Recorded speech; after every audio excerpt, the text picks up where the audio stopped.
It's the only sound that can start a war or say, I love you. The ability to express yourself powerfully is very, very significant. Speaking powerfully, we have to take responsibility for. It can affect how well you feel, because it's frustrating if you can't get your point across. A lot of people have the experience of when they're speaking, just not being listened to. What's the most common complaint in relationships? He or she doesn't listen to me. Yeah, I'm listening to you, I am. Yeah, you know that one? There are 4 foundations, I think, to powerful speaking. And those 4 foundations spell a word. The word is hail, which one definition of hail is to greet or acclaim enthusiastically, which is how I suggest your communication will be received if you stand in these 4 things.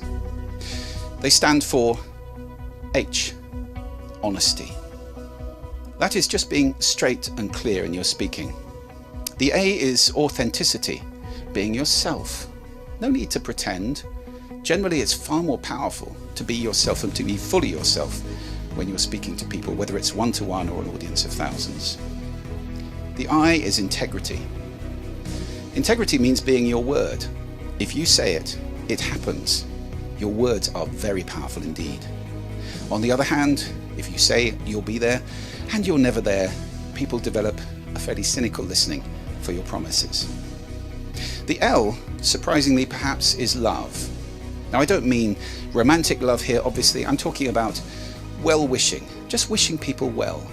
So love is kindness and it tempers the whole conversation. Hail is a very powerful place to stand. And if you're standing on those 4 things, people can recognize where you're coming from, and it's much more powerful. Let's try and be direct and clear in our speaking. This is going to become increasingly important. This, where you're speaking consciously, and perhaps you can ask people to listen consciously.